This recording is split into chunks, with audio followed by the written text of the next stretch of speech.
Let me know if I'm live, everybody. I'm alive.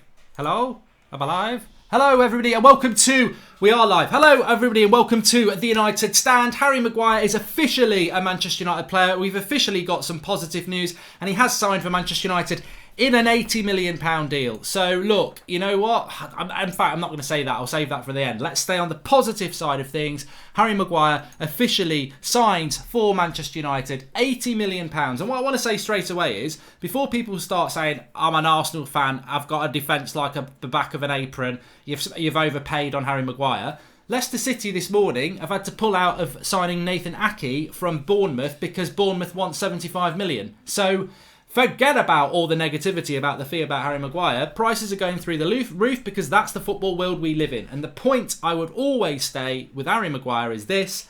He is dominant in the air. He is England's best centre-back. It's proven. He can bring the ball out from the back. He is experienced. He's exactly what our defence needs. And this is a very, very, very positive and exciting acquisition to our defence. The midfield... is a polo. There's a hole in it. And up front, there's uncertainty. But that back four now, as it stands, you cannot argue that that has the potential to be one of the best defences in Europe and certainly the best of the midfield, the best of the Premier League. You've got David De Gea, Wan-Bissaka, Lindelof, Harry Maguire and Luke Shaw. That is a very, very good back five, and it is something that we can build on without question. But let's have a look about what Harry Maguire himself has said.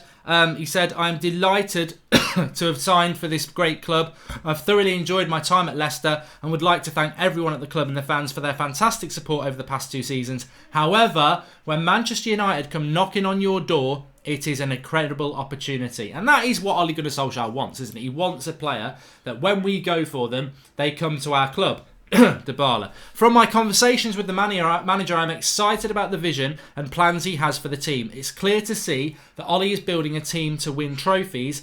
Carabao Cup, didn't say that. I am and now looking forward to meeting my new teammates and getting the season started. And that is that gives me excitement. That gives me goosebumps because you know Harry Maguire is a player that look. Did I go into the summer wanting Harry Maguire? No, I wanted Koulibaly. I wanted De Ligt.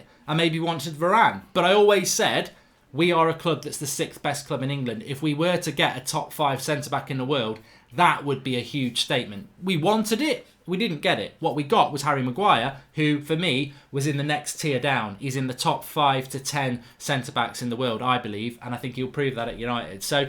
and he befits a club like us. And he wants to play for a club like us. And that's a big thing as well. Ole Gunnar Solskjaer has said, Harry's one of the best centre-backs in the game today. And I'm delighted we have secured his signature. He is a great reader of the game and has a strong presence on the pitch. With the ability to remain calm under pressure. Coupled with his composure on the ball and a huge presence in both boxes, I can see he will fit in well into this group on and off the pitch. He has a great personality and is a fantastic addition to the club. I would like to welcome Harry to Manchester United and we're looking forward to working with him as we prepare for the new season. And I think that the interesting points about Ole Gunnar Solskjaer really echoes what many of the people, myself and you, are positive about Manchester United, is that he is fantastically good in the air in both boxes. He is a player that reads the game very, very well, and he is a player that likes to bring the ball out from the back. And I think we're going to get symmetry. I think that's what we're going to get. We're going to get symmetry at Manchester United because you're going to get Lindelof and Wan-Bissaka down the right-hand side who like to get forward, and Lindelof likes to bring the ball out from the back. And down the left-hand side, you're going to get Luke Shaw and Harry Maguire who both like to bring the ball out from the back as well. So defensively, Manchester United are in a fantastic position now. Harry Maguire, Lindelof, Luke Shaw, Wan-Bissaka, De Gea. They've got to grow. They will make mistakes, but they can grow into something we haven't had in probably 7 years, which is, if you think back to Evra, Vidic, Ferdinand, and Van der Sar in goal. Gary Neville wasn't really there towards the end, was he, to be fair? But you can go further back and build a better back four. But United have got a good platform to build from there. And I don't think we'll concede many goals next season. It's what we do in front of that. And I'm glad Harry Maguire has been announced this Monday lunchtime. I was getting a little bit worried they were going to run it a little bit later into the day, maybe 6 o'clock today, to kill another day of the transfer window. We now need... with that back solidified, we now have, 2.5 days, 3.5 days to go and get something significantly done to that midfield. I put a tweet out today, and I stand by it.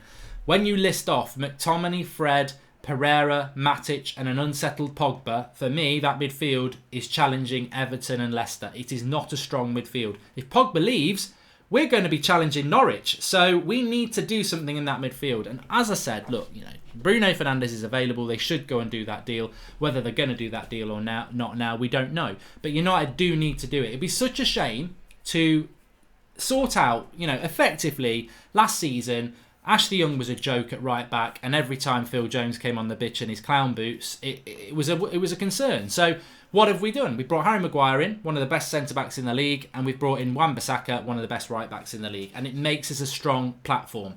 But we can't be a strong defence, losing possession and not pressing correctly and not creating many chances. We need that influx of talent into the attack now, because that midfield is weak.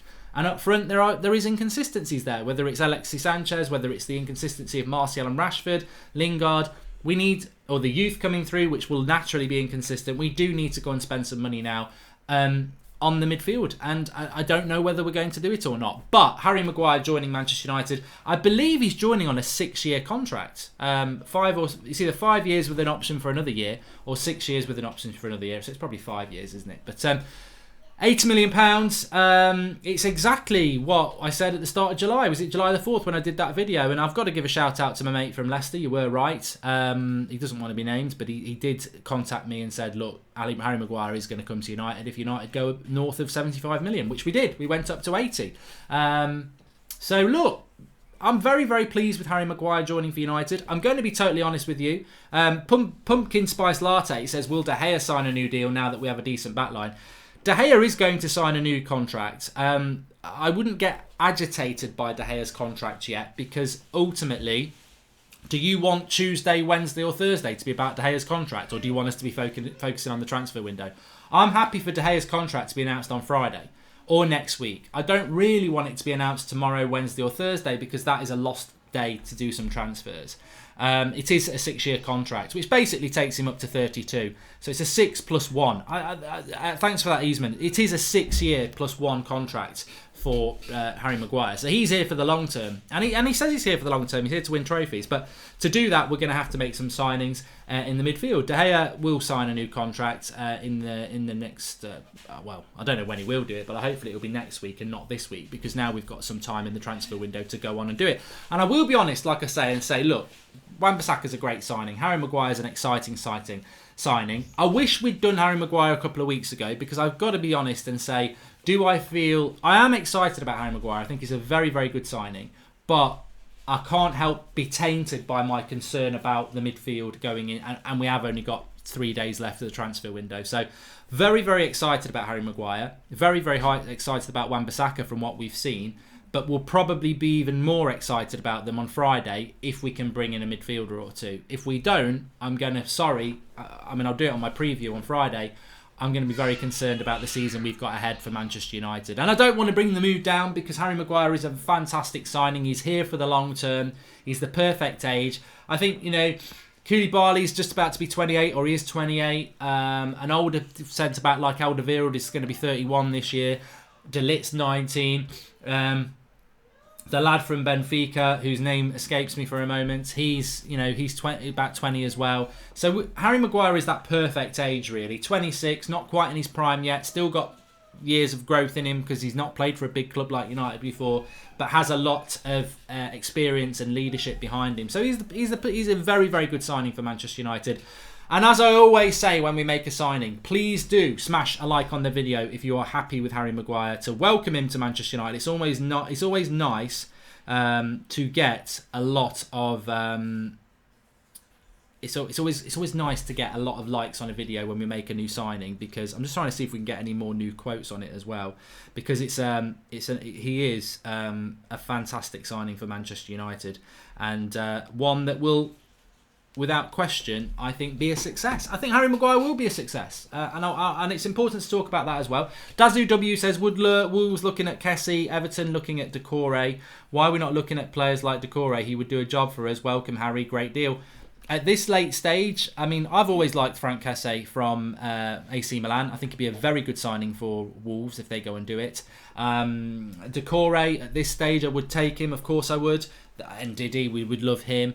But Manchester United, I was just talking to Flex actually, and I said, he was like, we're surely going to go and sign somebody, but he doesn't think it's going to be Bruno Fernandes. And I said, United don't do deals in 3 days. You know, I can't see. I mean, Ari Kadir says, why can't we get one of the Wolves centre midfielders like Ruben Neves?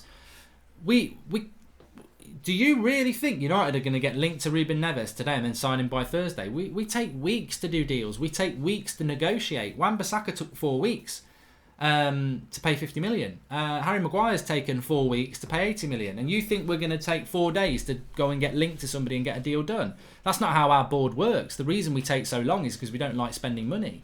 Bissaka was signed on the 29th, number 29, and Maguire signs on the 5th, and he's number 5. Bruno signs on the 8th and he's number 8. Yeah, but Avin, you're forgetting something there. Bruno Fernandes wouldn't get the number 8 shirt anyway because they wouldn't take it off Lord Matter, would they? You know, he writes the blogs. Apparently, Carrick has been working secretly with Newcastle to land Longstaff. Any thoughts on this, says Jin Amada Singh.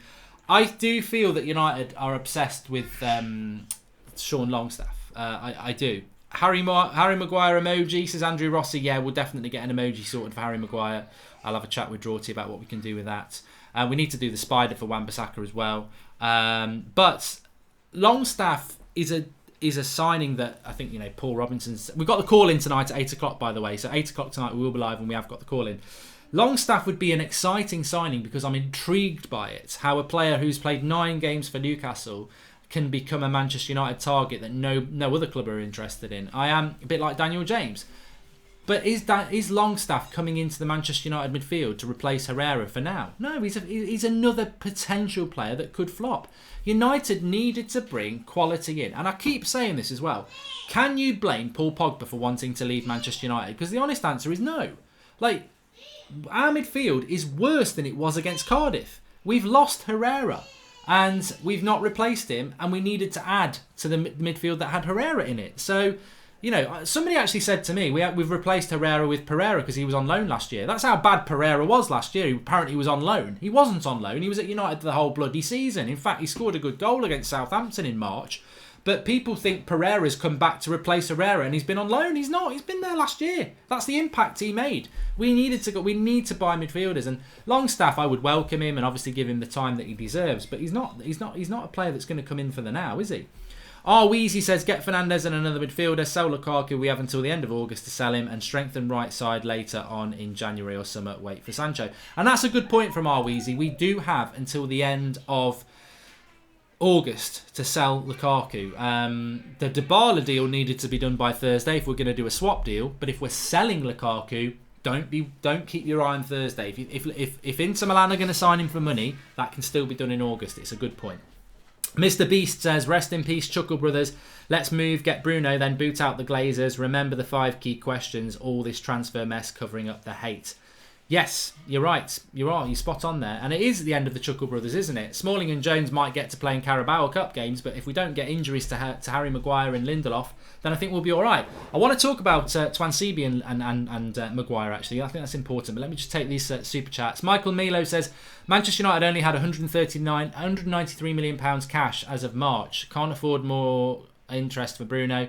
We'll need Lukaku money from Inter, which is why it went quiet after Juve deal. And United Till I Die says we will have a net spend of 70 million if we sell Lukaku, and that's a joke for a club of our size. Why can't we get deals done when our revenue is 500 million? And Joseph says, I'm feeling like the midfield rebuild is for next summer. It's going to be a disappointing season. You might be right on that, Joseph, but we shouldn't be waiting for next season. You know, football, snooze you lose. In a year's time, everybody else will be stronger than where they are now. So when you're trying to do a rebuild, it's about doing it as quick as you can, and a rebuild cannot be negated by the fact that you don't want to spend money, and that's what Manchester United are basically taking ages on this rebuild because they don't want to spend money, and that's not the way you need to approach it. But what will Harry Maguire bring to Manchester United? What do I think his legacy is going to be? What do you think? I think when I've spoken about Harry Maguire quite a few times, and there is a really good video I put up on Friday about a look ahead video about what he brings. It's only about 5 or 10 minutes, and it'd be worth going to have a watch it if you want to. But what Harry Maguire will bring to Manchester United is quite simply this. The ability in the air is understated by many people, but we have been very poor at scoring from corners and defending crosses for 3 or 4 years. Harry Maguire, I mean, we conceded a goal against AC Milan at the weekend from a cross that 3 defenders didn't go for. Harry Maguire will just go and win that. when we've got a corner, Harry Maguire will go and win the headers. I'm not saying he's going to score 20 goals, but he will become a threat from corners. Manchester United will become a threat. And, you know, many people will say, well, you know, that's not just it. But it is a very, very important thing. His experience is important. His not his credibility. His track record is very important. He is a very established English centre-back. I would say Southgate would say he's his best centre-back. He can bring the ball out from the back. He does lack pace, but is that really that important when he reads the game well? Michael Carrick wasn't blessed with great pace, but you know, no midfielder really ever got past him. He was brilliant. So I think Maguire's going to be a player that I think it's going to be interesting to see who becomes the dominant centre-back. Are we going to have a situation with, like we had with Bruce and Pallister, where they were equally good, and Vidic and Ferdinand, where they were equally good but had different qualities? Or we will have a situation where we've got a really dominantly good centre-back and a decent centre-back next to him. Will Lindelof and Maguire just be the same, or will Maguire be the dominant or Lindelof be the dominant? I think that's going to be interesting, but I think they'll complement each other really, really well. And I'm excited, for the first time in a long time, I'm excited about what our centre-back and our defence is going to be.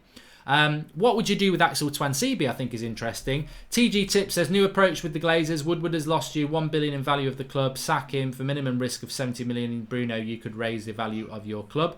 I think you're right with that, mates. And Ross Baker says, apparently we're announcing Hannibal Maber tomorrow. Exciting 16-year-old from Monaco. I think we're spending about 9 million on him as well. He is an exciting player, but he is 16. It's one for the future. The veteran trainer 88. Again, a team like Atletico Madrid was more decisive in transfers than Manchester United. Shameful that is.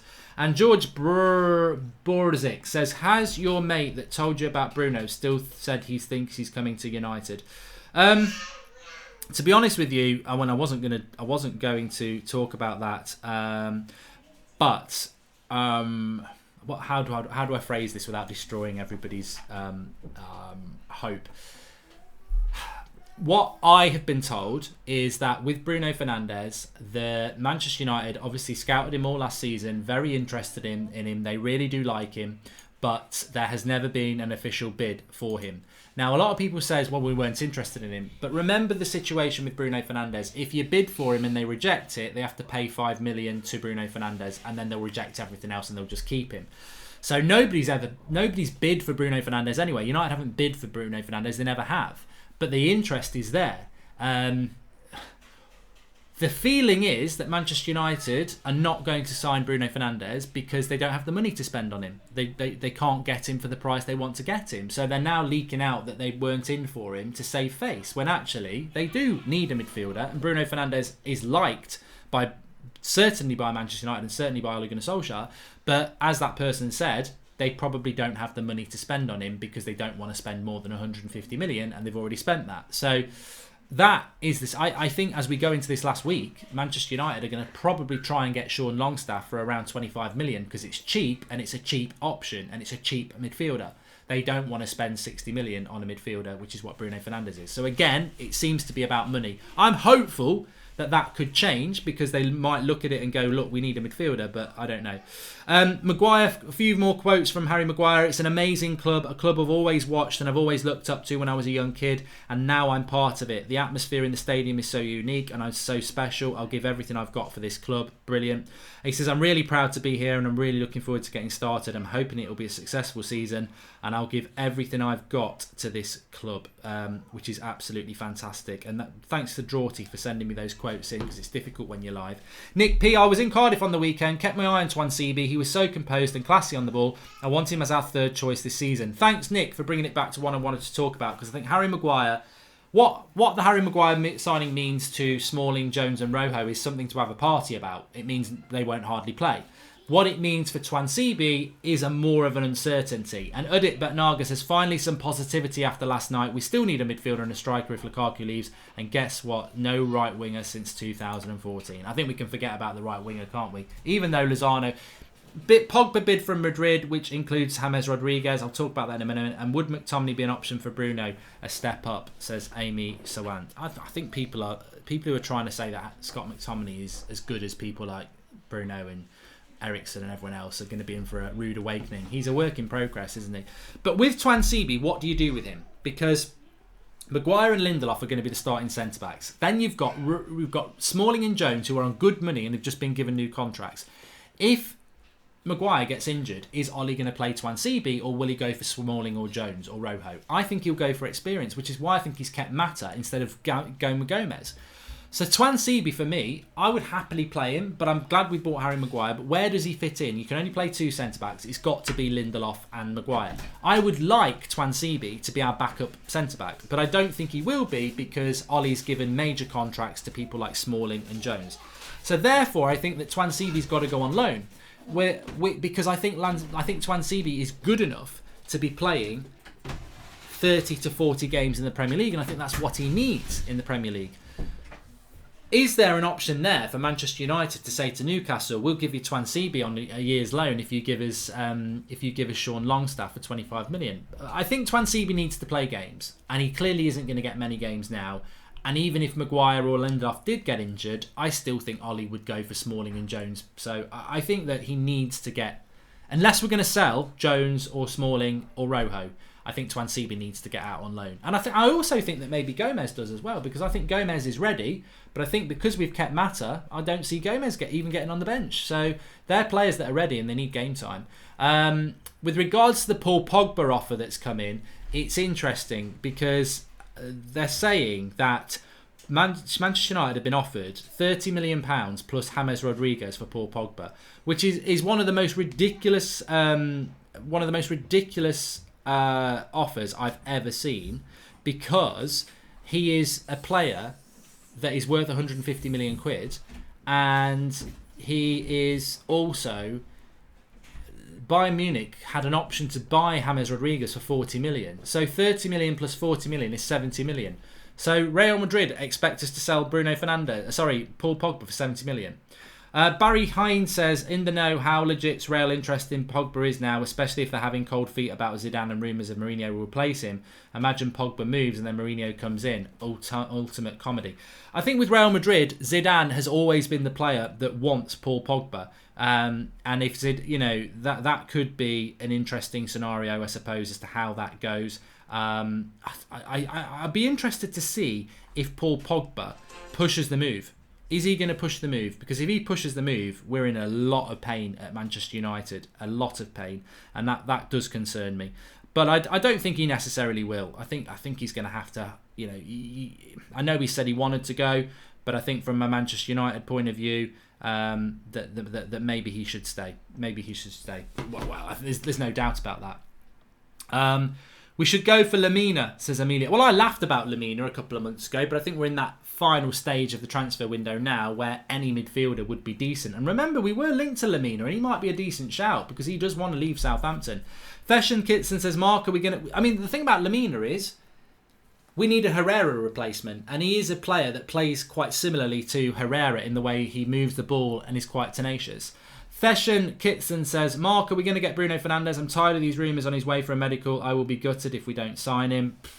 Look, mate, I will go down with the Bruno Fernandes ship, but I cannot tell you whether we're going to sign him anymore because there's so much going on. All I ever said about Bruno Fernandes is I thought we were going to sign him. I was told we were going to sign him. United are interested in him, but I never said 100%. I went as high as 90%, and I always kept 10% back, and I always mentioned Ivan Perisic from 2 years ago. Mourinho wanted him, United wanted him, but they refused to pay 5 million more. And I feel that Bruno Fernandes, if we don't sign him, is exactly the same as Perisic. The club just don't want to pay that little bit more to get him. And I don't agree with that, because I don't think that that's the mentality of a club that wants to be successful. Oh, we won't pay another 5 or 10 million to get a player that's really going to improve us because we've got our principles, baby, and we won't overpay. But I've heard that consistently from United. I've heard it from Ole Gunnar Solskjaer. We've heard it from the club themselves. They said it back in May that we will not be held to ransom. Well, I'm sorry. When you're 6th in the league and you're in the Europa League and you've had 6 years of failure, unfortunately, you're not in a position of power to say we won't be held to ransom. Sometimes you've got to pay a little bit more to get a little bit more. And if you're telling me 2 years ago we shouldn't have paid 5 million more for Perisic, I'll call you a bloody liar, because we haven't had a winger and he can put crosses in. So we would have got more crosses in and more goals. He would have been worth that 5 million over the last 2 years. If you're telling me now we're not going to sign Bruno Fernandes because we don't want to pay an extra 5 or 10 million, that 5 or 10 million will be made back by the end of the season when we finish 2 or 3 positions higher in the league. So, but the club don't look like that. They look at the bottom line. Good signing. Harry Maguire's official then. Yeah, Harry Maguire's official and he's said all the right things. Can't wait to get started. Love the club. Love the stadium. Very excited. I'm here to win. You know, and that mentality of player was exactly the mentality of player that we knew Manchester United needed to bring in anyway, wasn't it? The player that is hungry to come to this club, is talented and can go to that next level. And I certainly think with Wan-Bissaka, Daniel James and Harry Maguire, we've acquired 3 talents there that will all see Manchester United as a massive step up. And that is exciting. And they're coming to the club, loving the club and wanting to work hard and improve. That mentality was very important. And I certainly applaud Ole Gunnar Solskjaer on that. Having said that, Bruno Fernandes fits that bill as well. He's hungry to come to the Premier League and prove himself on a higher level. So he would be the same as well. He would be exactly the same. Dybala's a little different. I mean, where I think we are with Dybala now, I actually think Lukaku's going to end up going to Inter Milan. Why is no club linked with Ndidi and Partey, says Anshul Patak. I don't understand why no club's linked with Thomas Partey because he's got a £43 million release clause and I think he'd be brilliant for the Premier League. Ndidi, I just don't think Leicester want to sell him. They've only had him a year. Big Maguire, good name. What do you think of John McGinn, Mark? He looks incredible. He's strong, tenacious, skillful, two-footed. He is a gem. I'll tell you what, McGinn, Lemina are 2 players I laughed at about a month ago. I went, get out. We don't want players like that at Manchester United. To be honest with you, right now, I would sign McGinn and Lemina because that midfield is not good enough. It's not good enough. And let's not forget, Pogba's unsettled. What if Pogba forces a move? We've got a midfield that's going to get relegated. McTominay and Pereira are potential. Matic is terrible, and Fred, we just don't know. That's not a midfield. That's not even a top half midfield. It's not even an Everton midfield. It is a worry. We've got to improve the midfield. Otherwise, with a mint with a hole, we're a polo. That's what our midfield is. It's got nothing in the middle. Swap deal for Lukaku with Perisic or Icardi, maybe, says Sam Regent. Well, Icardi and Dybala are different players, but you know, Bruno was crying last night in the game against Benfica, but they had just been beaten 5-0. Please do smash a like on the video for Harry Maguire. It's a fantastic signing, and we always do it when we sign a player. Smash a like on the video for the player, show your love, because you never know, they might watch the video and say, oh, I got 10,000 likes when I signed for Manchester United. I think we got that for Daniel James. J. Stringer says, Mark, that really isn't the case with Fernandes. He wasn't seen as a priority opposed to other positions. Strange, but it really isn't just down to money. Joe Stringer, I don't know who you are, and I know the people I've spoken to, so if you want to email me privately and tell me you're a tier 1 journalist with links into Manchester United, I might believe you, but as things stand at the moment, I'll believe the people who are telling me information who I know that are credible. So yeah, you know, you can believe that if you want to believe it. But if you believe that someone like Bruno Fernandes was not a priority for Manchester United, then our management needs sacking, because anybody with a brain knows our midfield isn't good enough and it needed investing. Please do smash a like on the video, as I said, and make sure you subscribe to the channel if you're new. We're very close to 523,000 subscribers. It's ticking along. Remember, at 8 o'clock tonight, we have got our call-in show as well, where we'll be taking your calls. It's going to be an interesting one with what? 2-3 days left in the transfer window. We've just announced Harry Maguire. What's the general consensus amongst the fans? Really looking forward to taking your calls tonight on the United Stand at 8 o'clock. Thurston Kitson says, Mark, United Stand and UK fans have the power to get the Glazers and Woodward out. If we don't, Mark, we will never win the league. Globally, we can support you guys. And James Smith, we should swap Fred for Bruno. Well, let's not forget, Fred was being linked with a loan move to Turkey not that long ago, wasn't he? So yeah, it is interesting. Interesting times for Manchester United. I think it's going to be more interesting the longer the transfer window goes on, but we'll have to wait and see at the end of the day what happens. Right, everybody, let's wrap it up there, because hopefully we might go live again this afternoon with some breaking transfer news. But for the moment, Manchester United have signed Harry Maguire. Fantastic signing. Really, really pleased about it. Make sure you subscribe if you're new. And also, we need to go and do more. We need to go and do a lot more. Also want to say, link in the video description to the Unibet vlog. There's a really good article that you need to go and read. Click the link in there now. It's about who United's number 9 is going to be this season, and a really good sort of breakdown of the options in and out within the club, and an interesting conclusion. Really good articles on the Unibet vlog. They've been sponsoring us over the last couple of weeks for the transfer news. Breaking news on there all the time. Really good writers on there as well. So give it a click if you're interested in who our number 9 is going to be, because I think it's a really good article as well, because we've got a really good defence now, but if you don't score goals, you don't win games, and I don't think we're creating enough chances at United at the moment. We have to sign a midfielder, says Nick P. It's nonsensical. We must replace what we lost. We're not just about adding quality, it's about replacement. You've got to replace Herrera. You've got to replace Herrera. Fred, Pereira, McTominay, Matic and Pogba were all here last year. People who are saying, well, some people are stepping up to the plate now. McTominay won Player of the Year the season before last. Pereira's been on loan at Granada and Valencia 2 seasons ago. Fred was bought for £52 million. They're not replacements for Herrera. They were already here. You've got to replace Herrera. Thanks everyone for watching. Go and give the article a read in the video description about the number 9. I think that is a massive part of our success or failure next season as well. I'll speak to you all later.